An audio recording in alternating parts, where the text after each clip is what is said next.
అసలే ఎండాకాలం, ఆ పైన భానుడు భగభగమంటుంటే ఇంకేముంది, వేడెక్కిపోతుంది.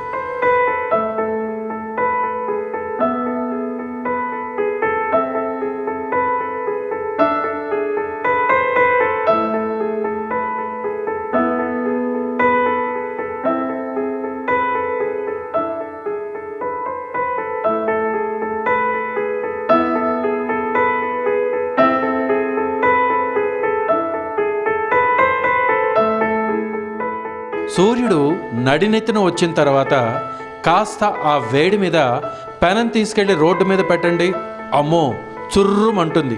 ఇక వేడి మీద ఏదన్నా ప్రయత్నం చేద్దామా అని అనుకున్నాం. అంతలోనే ఒక ఐడియా వచ్చింది. వెంటనే 2 గుడ్లు తీసుకొచ్చి ఆ పెడపెడపెడమంటూ వేడిగా ఉన్న ఆ పెనం మీద పోసాం. అంతే, జర్రున అంటుకుంది. ఇక ఆమ్లెట్ రెడీ అయిపోయింది. చూసారా, కాస్త ఎండ వేడికే ఒక ఆమ్లెట్ మనకి తవ్వ మీద వచ్చింది అంటే ఇక ఆ ఆమ్లెటు, ఆ రుచి ఏమని చెప్పాలి, ఆహా అనే చెప్పాలి.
ఇక ఆ ఆమ్లెట్ రుచి ఏమని చెప్పాలి, ఆహా అని మనం చెప్పాలి.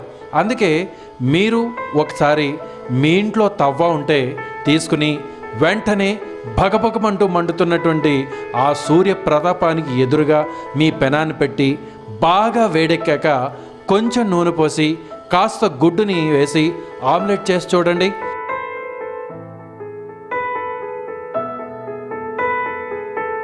ఆహా